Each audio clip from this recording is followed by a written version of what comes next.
Friend, welcome to Bajirao Reddy institute. Today analysis के आज के अंक में हम 21 मार्च 2024 के दो प्रमुख मुद्दों पर चर्चा करते हैं। अगर आज के दो प्रमुख मुद्दे देखें तो एक है न्यूज़ है, वो न्यू आज टाइप में भी था छपा हुआ और उसको द इंडियन एक्सप्रेस ने बताया है। जापान में व्यूमोनॉमिक्स या जिसे आप वुमेनिक्स, कुछ लोग ओमेनिक्स बोल रहे हैं या व्यूमोनॉमिक्स बोल रहे हैं, उसकी सफलता और भारत के लिए क्या सीख हो सकती है कि भारत ये वुमेनिक्स मतलब है कि महिलाओं को अर्थव्यवस्था के क्षेत्र में ज़्यादा से ज़्यादा भागीदारी दिलाई जाए और उससे पूरे अर्थव्यवस्था को फायदा हो। ठीक है, और इसको भारत के लिए क्या सीख है, इसको हम देखेंगे। दूसरा जो द इंडियन एक्सप्रेस में ही है वह है कि भारत की स्मॉल स्केल एलएनजी पहली इकाई जो है वो स्थापित की गई है अभी इसी महीने। जो है हमारे पेट्रोलियम मंत्री श्री हरदीप सिंह पुरी जी ने उसका उद्घाटन किया है। और वो महत्वपूर्ण क्यों है हमारे, जो है कह सकते हो कि लार्ज मोबिलिटी के लिए, यानी कि इंटर स्टेट जो ट्रक या इंटरसिटी बसें चलती हैं उनको लेकर, और हमारे ऊर्जा ट्रांजिशन में क्यों महत्वपूर्ण है, इसको हम समझने की कोशिश करेंगे। ठीक है, तो आज इन्हीं दो मुद्दे को, दोनों बहुत ही महत्वपूर्ण मुद्दे हैं, इनको हम गहराई से समझने की कोशिश करते हैं। जहां तक पहला मुद्दा है कि जापान में विमोनॉमिक्स या ओमनॉमिक्स, थोड़ा सा अजीब सा नाम है, ओमनॉमिक्स, ओमनॉमिक्स, और इसका भारत के लिए सिख। ठीक है, तो इसमें हम समझेंगे कि ये चर्चा में क्यों है या मामला क्या है। तो मामला ये है कि अभी जो है एक रिपोर्ट आई है, मतलब न्यूयॉर्क टाइम में था कि जापान में महिलाओं की भागीदारी श्रम बल में बढ़ी है। और ये कहीं न कहीं जापान के लिए बहुत महत्वपूर्ण है क्योंकि जापान एक बूढ़ी होती अर्थव्यवस्था और श्रम बल की कमी से जूझ रहा था। ऐसे में 2013 में वहाँ के अब तो पूर्व हो गए हैं, अब तो खैर जो है दिवंगत हो गए हैं, वहाँ के प्रधानमंत्री शिंजो आबे ने अपना एक एबेनॉमिक्स शुरू किया था और उसी के पार्ट के तहत वेमोनॉमिक्स भी उन्होंने लाया था, जिसका उद्देश्य था कि जापान की अर्थव्यवस्था में महिलाओं को भागीदारी बढ़ाने के लिए विभिन्न सारे संस्थागत या इंफ्रास्ट्रक्चर के स्तर पे परिवर्तन करना था। और जब वो लागू किया गया था तो उम्मीद थी कि वहां पे सिर्फ 8 लाख महिलाएं एक्स्ट्रा बढ़ेंगी जापान के वर्क फोर्स में। लेकिन अभी देखा जा रहा है कि वहां 30 लाख से ज्यादा महिलाओं की वर्क फोर्स में भागीदारी बढ़ी है। और यह कहीं ना कहीं जापान जैसी अर्थव्यवस्था, यानी जो विकसित अर्थव्यवस्था है, जो एजिंग होती अर्थव्यवस्था है, उनके लिए तो सीख ही है, भारत के लिए भी सीख है। क्योंकि अभी जो अक्टूबर 2023 में विश्व बैंक की एक रिपोर्ट आई थी जिसमें कहा था कि अगर भारत को 2047 तक विकसित देश बनना है तो उसे 8% की विकास दर चाहिए और उसको लेकर जो है उसे महिलाओं की भागीदारी को बढ़ाना पड़ेगा। तो इसी संदर्भ में हम इन प्रमुख टॉपिकों में कि क्या मामला है, जापान में विपोनॉमिक्स क्या था, उसकी सफलता कैसे रही है, वो भारत में हमारी विपोनॉमिक्स की क्या स्थिति है और क्या कमी रह गई है, और महिलाओं की श्रम भागीदारी भारत में बढ़ाने के लिए क्या किया जाना चाहिए, इन्हीं सारे मुद्दों पर हम इसको समझते हैं। तो चलिए देखते हैं क्या मामला है। तो देखिए, जापान की अर्थव्यवस्था इस साल जो है कई मामले में सुर्खियों में थी क्योंकि कई दशक के बाद जापान में जो है वो इन्फ्लेशन देखा गया है, मुद्रास्फीति दिखी गई है। और जहां तक एक ऑप्टिमम लेवल की मुद्रास्फीति किसी भी देश की अर्थव्यवस्था में एम्प्लॉयमेंट जनरेशन के लिए महत्वपूर्ण होता है, तो वो देखी गई है। और पहली बार 17 सालों में जापान के बैंक ने वहां पे ब्याज दर, जो केंद्रीय बैंक है उसने ब्याज दर बढ़ाई है। और इसके साथ साथ जापान में लेबर फोर्स की भी भूमिका, यानी लेबर्स की डिमांड भी बढ़ी है। और एक सबसे अलग एक जो महत्वपूर्ण चीज दिखाई दे रही है वह है कि जापान के लेबर फोर्स में महिलाओं की भागीदारी बढ़ी है। और ये जो भागीदारी बढ़ी है इसमें कहीं ना कहीं कुछ एक योजना लाई गई थी जो है वर्ष 2013 में जापान के उस समय के प्रधानमंत्री शिंजो आबे द्वारा, जो है कि वो एक प्लान करके चले थे कि महिलाओं की भूमिका को जापान की इकोनॉमिक्स में अर्थव्यवस्था में बढ़ाना पड़ेगा, लेबर फोर्स मार्केट में बढ़ाना पड़ेगा। और उसको लेकर उन्होंने विमोनॉमिक्स एक अवधारणा दी थी, यानी कि अर्थव्यवस्था में महिलाओं के आधार पर महिलाओं की भागीदारी बढ़ाकर पूरे देश की अर्थव्यवस्था को जो है का विकास करना है। ये उस अवधारणा के साथ उनकी चली थी और उसकी सफलता देखी जा रही है। और अगर हम देखें कि जो है जापान द्वारा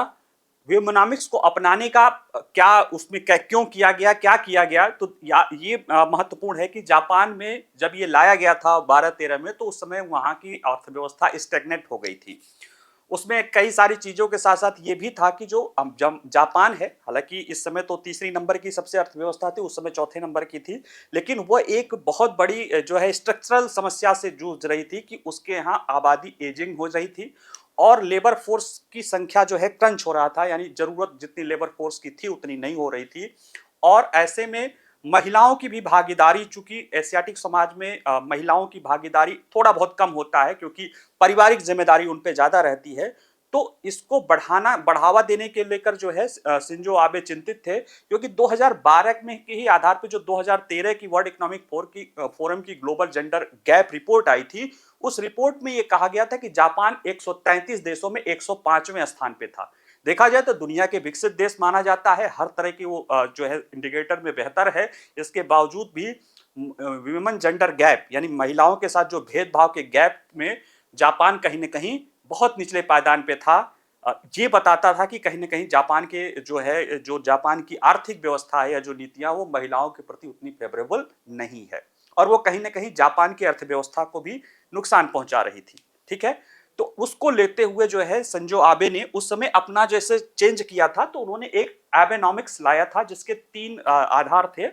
एक था कि जो है मुद्रास्फीति, मुद्रा के को बढ़ाना, मुद्रा की संचालन को बढ़ाना, यानी मॉनेटरी पॉलिसी जो है हल्का करना, यानी ज्यादा से ज्यादा मुद्रा छापना, और फिस्कल पॉलिसी इस तरह से करना जो कि अर्थव्यवस्था को बढ़ावा दे सके, और कई सारे संरचनागत परिवर्तन करना है सरकारी स्तर पे जो है निजी क्षेत्र के स्तर पे। उसी तौर में एक उन्होंने ह्यूमनोमिक्स लाया था कि महिलाओं की भागीदारी कैसे श्रम बल में बढ़ाई जा सके, और अंततः जो है श्रम बल में भागीदारी बढ़ा के महिलाओं के लिए भी करना है और साथ ही साथ जो है जापान की अर्थव्यवस्था को बढ़ाना है। तो जहां तक देखेंगे कि इसका लक्ष्य था एक ऐसे समय में प्रतिभा के नए स्रोत को आकर्षित करना जब जापान की अर्थव्यवस्था बूढ़ी हो रही थी और सिकुड़ते साम्राज्य का सामना कर रही थी। ऐसे में जो जापान ने वहां पे 2023 से लेकर 2013 से लेकर जो है एक दशक बीता है, उसमें जो सबसे अच्छा काम किया है वह यह किया है कि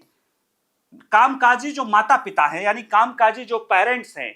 उनको ध्यान में रखते हुए केयर्स इंफ्रास्ट्रक्चर की व्यवस्था की है। केयर्स इंफ्रास्ट्रक्चर मतलब देखभाल की व्यवस्था। जैसे सपोज दैट मैं काम कर रहा हूं और मेरी वाइफ भी काम कर रही है, तो अब जो घर में कुछ ऐसे लोग होते हैं जो जिनकी देखभाल की जरूरत होती है, बुजुर्ग होते हैं, चलो बुजुर्ग की तो और भी छोड़ दो, लेकिन कुछ छोटे बच्चे होते हैं जिनकी देखभाल करना पड़ता है, और उसी देखभाल करने को लेकर या तो महिलाएं,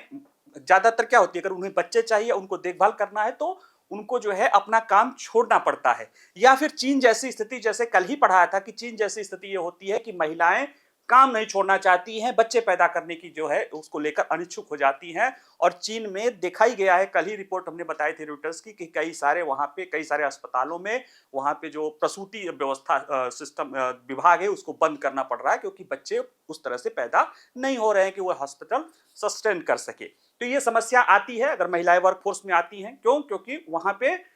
पारंपरिक रूप से माना जाता है कि महिलाएं बच्चों को देखभाल करें।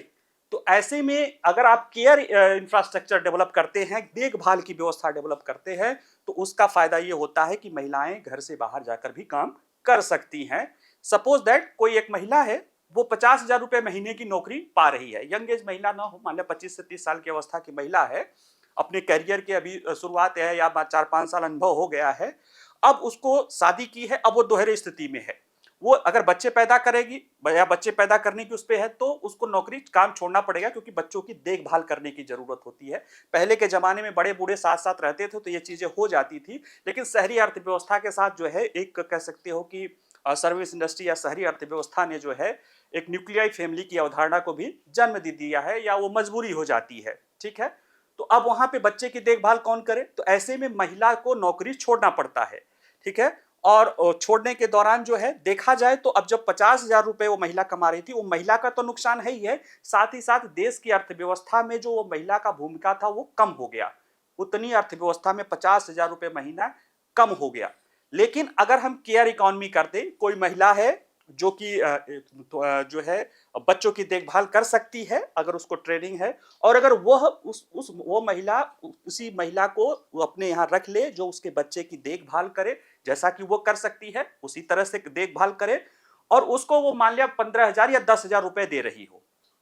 तो तब भी उस महिला को 35,000 रुपए बचा।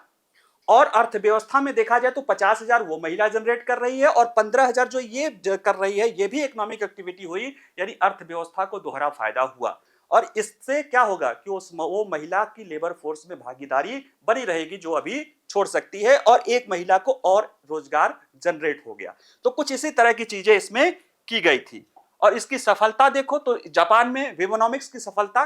काफी अच्छी देखी गई, क्योंकि जिन लोग इससे जुड़े हुए थे, जैसे एक है Peterson Institute of International Economics के अध्यक्ष हैं एडम पोसेन। इनकी संस्था जब जापान की सरकार ये विवोनॉमिक्स ला रही थी तो ये उससे जुड़े थे, सलाह देने के लिए, सलाहकार संस्था के लिए जुड़े थे। और इन्हें अनुमान थी कि अगर हम इस तरह की कुछ नीतियां या संरचनागत परिवर्तन करेंगे तो अमूमन 8 लाख एक्स्ट्रा महिलाएं जो है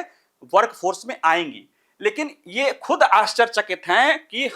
हम सभी ने इसको कम करके आंका, क्योंकि जहां 8 लाख का अनुमान था वो बढ़ के 30 लाख महिलाएं, कितनी,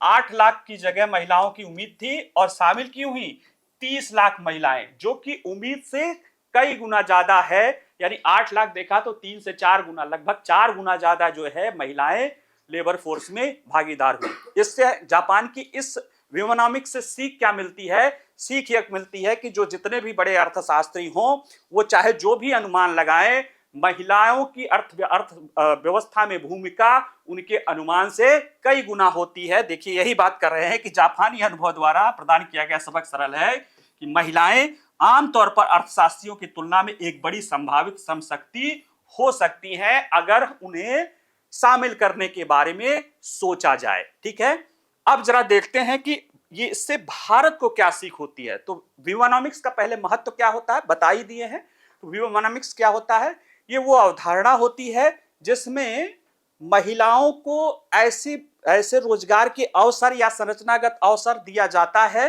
जिससे उनकी लेबर फोर्स में भागीदारी हो सके। उसमें सरकारी स्तर पे भी किया जाता है, निजी स्तर पर भी किया जाता है कि उनकी लेबर फोर्स में भागीदारी हो सके। इससे समानता बढ़ता है, जेंडर गैप कम होता है और अर्थव्यवस्था में भी विकास होता है। ठीक है, तो ये इस चीज की एक तरह से सशक्तिकरण की योजना भी है ये। ठीक है, अब अगर भारत में विवोनॉमिक्स देखें कि भारत में महिलाओं की क्या स्थिति है, तो देखिए जो चंद्रयान छोड़ा गया था, जिसने अपने चंद्रयान 3 जिसने सफलता अर्जित की, भारत में कह सकते हो कि अंतरिक्ष के क्षेत्र में एक मार्वल है। और अभी जो हमने मिशन दिव्यास के तहत MIR भी छोड़ा है, यानी multiple independently targetable re entry vehicle अग्नि 5, जिसे मिशन दिव्यास कहा गया है, उसमें भी महिलाओं की बढ़ चढ़ के भागीदारी है। और कहीं ना कहीं ये बताता है कि महिलाएं उन क्षेत्रों में भी कदम से कदम, बल्कि कुछ कदम आगे ही है जो पुरुषों के लिए डोमिनेट है। हम सिविल सर्विसेज में तो देख ही रहे हैं कि महिलाएं हर वर्ष कुछ न कुछ जो है पर ज्यादातर महिलाएं ही रहती हैं। यहां तक कि विश्व बैंक के जो अध्यक्ष हैं, भारत के कंट्री हेड, उनका कहना है कि भारत के विश्वविद्यालयों में अब महिलाओं की भागीदारी पुरुषों के तुलना में ज्यादा है। लेकिन ज्यादा खुश होने की जरूरत नहीं है, क्योंकि ये कुछ उदाहरण, ये कुछ कह सकते हो कि कुछ ऐसे सकारात्मक उदाहरण है, ये पूरे भारत की स्थिति को नहीं बताती है। और इस हालिया प्रगति और इसके बावजूद भी आर्थिक क्षेत्र में महिला का, भारत का लिंग संतुलन दुनिया में सबसे कम माना जाता है। और यह असंतुलन अगर ठीक हो जाए तो ये भारत के विकास के लिए, उसके आर्थिक विकास के लिए और उसके लैंगिक समानता के लिए बहुत महत्वपूर्ण होता है। तो देखते हैं कि भारत में विवोनॉमिक्स को अपनाने की आवश्यकता क्यों है, यानी कि ऐसी आर्थिक नीतियां या अर्थव्यवस्था के क्षेत्र में वो व्यवस्था की महिला केंद्रित आर्थिक विकास को ध्यान में रखा जाए, उसको लेकर महिलाओं के अनुकूल नीतियां बनाने की जरूरत है। ठीक है, जो जैसे चल रहा है कि महिलाओं की भागीदारी बढ़ाई जाए। तो देखिए, विश्व बैंक ने 3 अक्टूबर 2023 को पिछले साल कहा था कि भारत को एक उच्च आय वाला देश बनने के लिए इसे 8% के करीब बढ़ने की जरूरत है। और आवश्यक महत्वपूर्ण पहलुओं में से एक बताया कि एक उच्च महिला श्रम शक्ति भागीदारी ही जो दर है जो इसे ला सकती है। और जो भारत के विश्व बैंक के कंट्री हेड हैं, विश्व बैंक के भारत के कंट्री हेड हैं अगस्त में, उनका कहना है कि एक जो भारत जैसे इमर्जिंग देश है उसमें या औसत जो है लेबर फोर्स की भागीदारी का जो है 50% है। यानी औसत जो स्तर है लगभग, देखिए महिला श्रम बल भागीदारी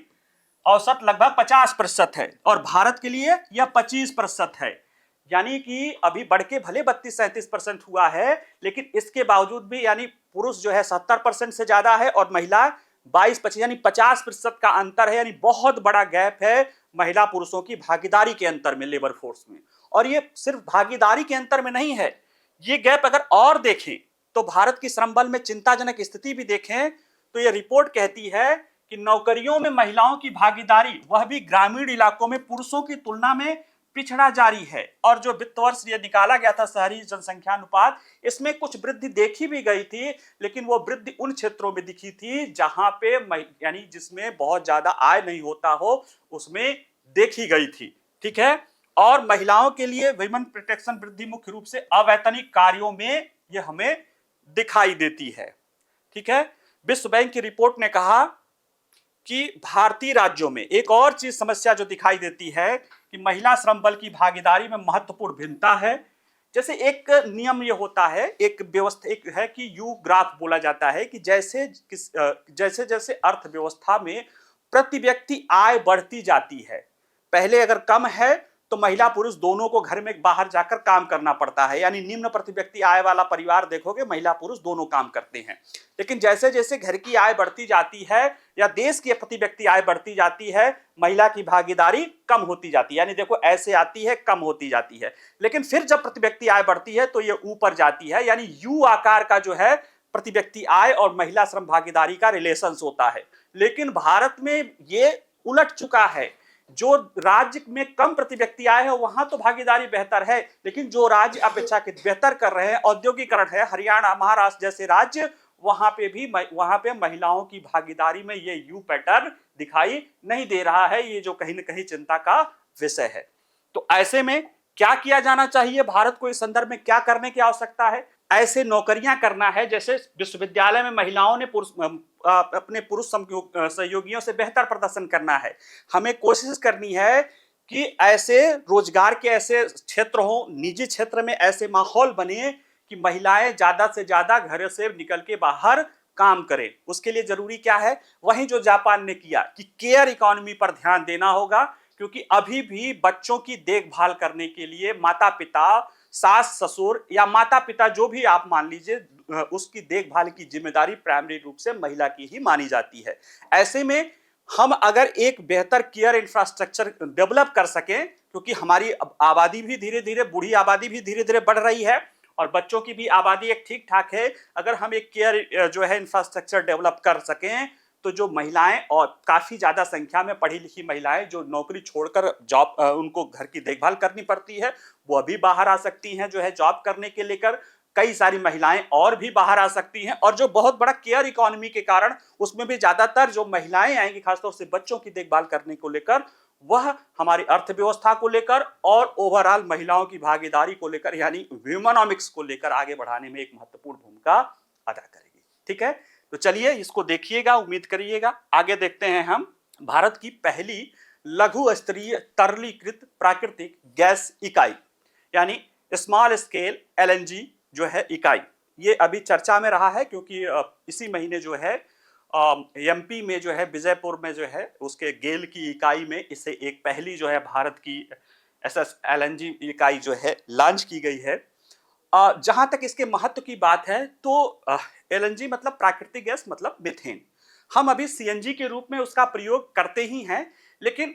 एलएनजी जो है लिक्विड नेचुरल गैस, यानी जो वो मीथेन है वो लिक्विड रूप में हो जाए और उसके बाद उसका इस्तेमाल करें तो हम सीएनजी से ज्यादा फायदे ले सकते हैं। और यह चूंकि प्राकृतिक गैस पेट्रोलियम की अपेक्षा स्वच्छ ईंधन है और हम जो एनर्जी ट्रांजिशन कर रहे हैं उसमें कोयले और पेट्रोलियम के विकल्प के रूप में ये काम कर सकता है, और साथ ही में इसकी एनर्जी वैल्यू भी जो है सीएनजी से ज्यादा होती है और लगभग डीजल के बराबर होती है। सेम कंपोनेंट होने के बावजूद लिक्विड होने के कारण इसकी बराबर होती है। ऐसे में जो बड़े ट्रक हैं या जो इंटरसिटी ट्रक हैं या जो सिटी बसेस चलती हैं जो डीजल पे चल रही हैं, जो कि कह सकते हो कि काफी प्रदूषक कारक होती है, और हमारे आयात का भी पेट्रोलियम 85% योगदान होता है, उसके जो है विकल्प के रूप में इसका इस्तेमाल किया जा सकता है। तो आइए चलिए देखते हैं कि चर्चा में क्यों है। तो चर्चा में इसलिए है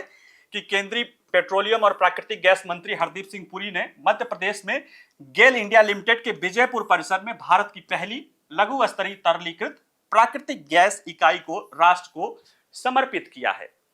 और इसलिए यह चर्चा में हो गया है। तो आइए हम देखते हैं कि लघु स्तरीय प्राकृतिक गैस इकाई की आवश्यकता क्यों पड़ी, यानी प्राकृतिक गैस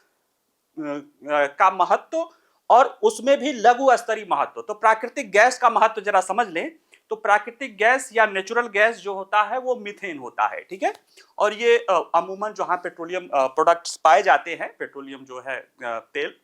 वहां पे भी ये पाया जाता है और हालांकि बायोडिग्रेडेबल से भी हम जो है प्रयोग बनाने की कोशिश कर रहे हैं, ठीक है। और इसका हम दृश्य फॉर्म में कंप्रेस्ड नेचुरल गैस के रूप में हम इसका प्रयोग कर रहे हैं, आज भी कर रहे हैं।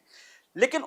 उसकी समस्या ये है, सीएनजी के रूप में जो हम प्रयोग कर रहे हैं उसकी समस्या ये है कि एक तो गैस के रूप में ये होने से ना इसका परिवहन बहुत मुश्किल हो जाता है, ठीक है। गैस कितना आएगा, अगर आप उसको टैंकर में भी भर के ले जाएंगे, और सीएनजी एलपीजी तब भी भारी होता है, सीएनजी हल्का होता है तो बहुत ज्यादा जाता नहीं है। और जो वाहन भी होते हैं उसमें भी बहुत ज्यादा जो है इसका उपयोग नहीं किया जा सकता है, इसलिए उतना सक्सेस हमारा सीएनजी नहीं हो पाता है। साथ ही में बहुत सारे ऐसे क्षेत्र हैं जैसे उर्वरक है, इस तरह के बनाने वाले चीजों में उसका भी इस्तेमाल किया जा सकता है, लेकिन वहां वही समस्या है कि बड़े पैमाने पे परिवहन, जहां पाइपलाइन है वहां पे तो पाइपलाइन एलएनजी चला जाता है, लेकिन बहुत सारे ऐसे क्षेत्र हैं जो अभी भी इस पाइपलाइन एनर्जी नेटवर्क से दूर हैं। जबकि हम जैसे जैसे कोयला और पेट्रोलियम पदार्थ से अपने को ट्रांजिशन कर रहे हैं, क्योंकि हमने जो लक्ष्य रखा है 2070 तक नेट जीरो और 2030 तक अपने जो ऊर्जा इंटेंसिटी है या जो ऊर्जा का मिश्रण उसमें कम से कम 50% जो है गैर जीवाश्म ईंधन या इस तरह से करके, यानी जो हमारा उत्सर्जन है उसको कम करने की कोशिश कर रहे हैं, उसमें प्राकृतिक गैस का एक महत्वपूर्ण योगदान है। पहला तो ये कि ये हमारे लिए स्वच्छ ईंधन के ट्रांजिशन के रूप में काम करेगा, यानी पेट्रोलियम के विकल्प के रूप में। दूसरा, हम 85% पेट्रोलियम आयात करते हैं और एलएनजी का आयात केवल 50% करना पड़ता है, क्योंकि बाकी चीजें हमें मिल जाती हैं अपने यहाँ से, जो केजी गोदावरी गोसिन और इस तरह से हमें हमारे यहाँ जो है मिल जाती है। ऐसे में हम नेचुरल गैस का जो खपत बढ़ाना चाहते हैं ताकि जो है पेट्रोलियम जो पदार्थ है उसके आयात को कम किया जा सके। उससे क्या होगा, एक तो हमें पर्यावरण की दृष्टि से मजबूत होगा, दूसरे हमारा आयात बिल भी कम पड़ेगा। लेकिन समस्या ये है कि ये प्राकृतिक गैस का इस्तेमाल हम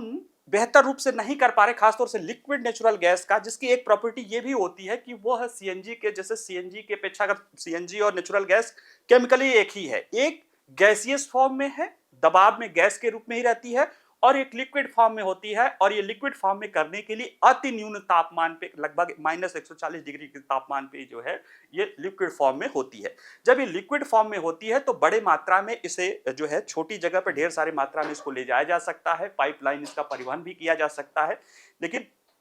सब जगह तो पाइपलाइन परिवहन व्यवस्था नहीं बनी है, बनाया जा रहा है, लेकिन अभी इसमें समय लगेगा। तो उसको लिए एक विकल्प के रूप में ये किया जाएगा कि छोटे छोटे जो है इस तरह के स्मॉल स्केल एलएनजी जो है इकाई या प्लांट बनाया जाए, उसमें जो है उसके द्वारा जो है हमारा जो फायदा है वो ले लिया जाए एलएनजी का, और जो समस्या आ रही है उसको दूर किया जा सके। तो इसीलिए ये हजीरा जो है विजयपुर वाला बनाया गया है गेल का। और देखते हैं कि प्राकृतिक स्मॉल स्केल प्राकृतिक एलएनजी प्राकृतिक गैस, स्मॉल स्केल यानी लघु स्तरीय द्रवित प्राकृतिक गैस या SSNLG LNG, इसके बारे में समझें। तो देखिए इसमें यही जो लिखा है, जैसे ये गैस है, रिजर्व है, यहां से गैस मिला, यहां पे हमने एक प्लांट लिया, गैस आया, गैस प्लांट में गया, उसको हम ठंडा किए, उसमें से जो अशुद्धियां थी, पानी था और या जो कार्बन था, इस तरह की चीजें निकाल के प्योर फॉर्म में जो है जो मीथेन है उसको हमने ठंडा किया।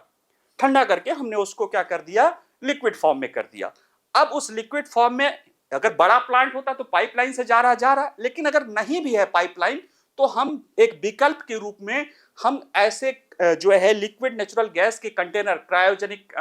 कंटेनर बनाते हैं, जैसे ट्रकों में है, ये देखिए एलएनजी ट्रक, या शिप कोई बना लेते हैं, या जो ट्रेन में इस तरह के कंटेनर बना के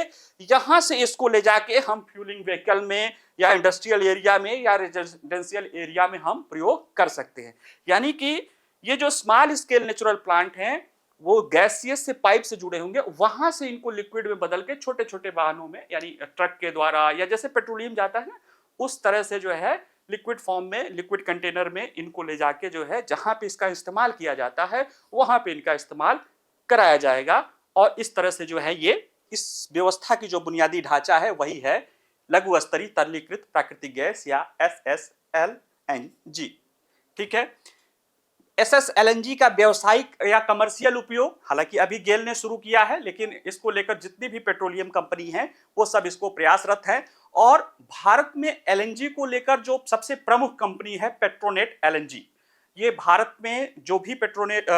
LNG आयात होता है उसमें इसकी प्रमुख भूमिका होती है। और कतर के साथ अभी कुछ दिन पहले ही इसने समझौता किया था। और ये जो कतर के साथ जो पेट्रो एनर्जी है ये 30% हमारे जो है नेचुरल गैस आयात के लिए उत्तरदायी है, 30 से 35%, इसलिए एक राष्ट्रीय महत्व की संस्था है। इसने अपने खपत को बढ़ाने के लिए गुजरात और केरल के अपने जो प्लांट है, बड़े प्लांट है, वहां से जो अपने आस पड़ोस के जो हैं जो उपभोक्ता हैं उनको इसी तरह से छोटे छोटे चीजों को कंटेनर में अपना बना के और इस तरह से उनको सप्लाई करता रहा है। अब उसके ही तरह से जो है अभी जैसे गेल ने किया है और इंडियन ऑयल भी करना चाह रहा है, BPCL भी करना चाह रहा है, और वो सब चाहते हैं कि इसी तरह के जो है LNG के छोटे छोटे LNG का वो प्लांट बनाया जाए जहां से इसी LNG टैंकरों के जरिए आम जो है उपभोक्ता तक पहुंचाया जाए। उसमें जो दिक्कत आ रही है वो ये आ रही है कि अभी LNG जिसको हम उपयोग कराना चाह रहे हैं, किस क्षेत्र में उपयोग कराना चाह रहे हैं, मोबिलिटी के क्षेत्र में, बेस खासतौर से मोबिलिटी के क्षेत्र में, उसको लेकर जो है इसमें देखें तो ट्रकों और बसों में LNG का उपयोग क्यों महत्वपूर्ण है। क्योंकि अभी जो ट्रक और बस हैं, खासतौर से इंटरसिटी बसें हैं, वह क्या इस्तेमाल करते हैं, डीजल। क्यों इस्तेमाल करते हैं डीजल, क्योंकि डीजल की जो ना एनर्जी वैल्यू होती है वो ज्यादा होती है, टार्क ज्यादा होती है, तो हैवी काम करने के लिए डीजल जो है वो उपयोगी भी होता है और सस्ता भी होता है। लेकिन डीजल की समस्या क्या है, दो, एक तो वो प्रदूषण खूब करता है, कार्बन के कण बहुत निकलता है, दूसरे वह जो हम महंगा भी है क्योंकि जो पेट्रोलियम हम आयात करते हैं 85% आयात पे होता है, उससे नेचुरल गैस या LNG सस्ता है,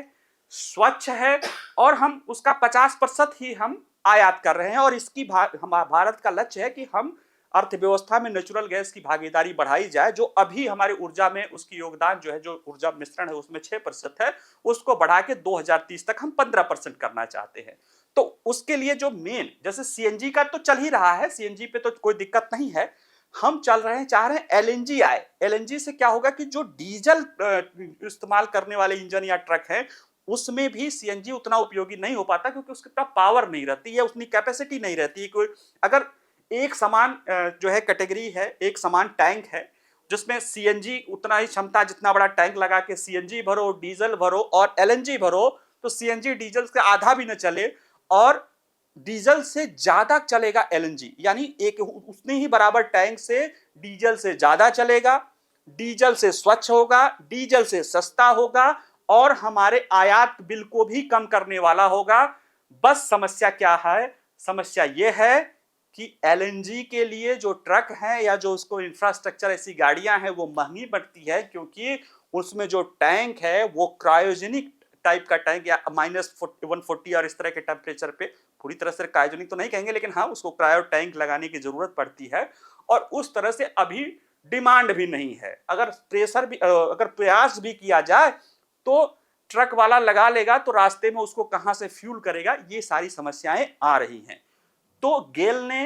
पेट्रो LNG ने और जो ऑयल कंपनियां हैं वो भारत के जो ट्रक निर्माता हैं या इन सब से लेकर जो है वो बातचीत कर रही हैं कि अपने यहाँ बनाओ, और साथ ही साथ वह इसके इंफ्रास्ट्रक्चर को भी तैयार कर रही हैं। उसी इंफ्रास्ट्रक्चर की तैयारी के रूप में अभी एक प्लांट जो है गेल वाला चल रहा है कि वो क्या करेगा, इसी तरह के जो है प्लांट मतलब जो सड़क किनारे जो आपका पेट्रोल पंप है तो उसी तरह से CNG पंप है तो उसी तरह से LNG पंप होगा जहां पे नेचुरल गैस लिक्विड रूप में दिया जाएगा। यानी उसके लिए अलग से इंफ्रास्ट्रक्चर किया जाएगा क्योंकि वहां पे उसको ठंडा रखा जाए ताकि वो लिक्विड में ही बना रहे, और जो ट्रक आदि चाहिए या जो भी वाहन है वो भी इसी उस व्यवस्था से जनरेट हो। नवंबर 2023 में हमारी जो एक प्रमुख ट्रक निर्माता है अशोक लीलैंड, उसने एक ट्रक बनाया भी है एलएनजी पर, और वो प्रयास कर रही है कि एलएनजी ट्रकों को डेवलप किया जाए। और कहीं ना कहीं ये जो चलना हमारे लिए जो ऊर्जा सुरक्षा के क्षेत्र में एक महत्वपूर्ण होगा, पर्यावरण को भी कम करने में, जो है हमारे आयात बिल को कम करने में, और कह सकते हो कि जो ट्रकें अभी सीएनजी नहीं कर पा रही है उसको करने में ये सक्षम होगा। और जो चाइना देखा जाए तो काफ़ी स्तर पे इसको अपनाया है, वहाँ पे जो इंटरसिटी ट्रकें चलती हैं लंबे दूरी की, उनमें इसका इस्तेमाल कर रहा है और इसकी काफ़ी संभावना है, जिसको लेकर ये एक महत्वपूर्ण जो है कह सकते हो कि पहल की जा रही है। ठीक है, चलिए आज के लिए इतना ही। इसका आप लोग पढ़िएगा, दोनों ही न्यूज बहुत ही इंपॉर्टेंट है, जिसमें से पहला वाला तो बहुत ही इंपॉर्टेंट है आपके जो ऐसे से लेके सब कुछ को लेकर। इसका पीडीएफ आपको मिल जाएगा, कोई भी प्रश्न रहे तो आप पूछ सकते हैं। ठीक है, चलिए नमस्कार, मिलते हैं कल।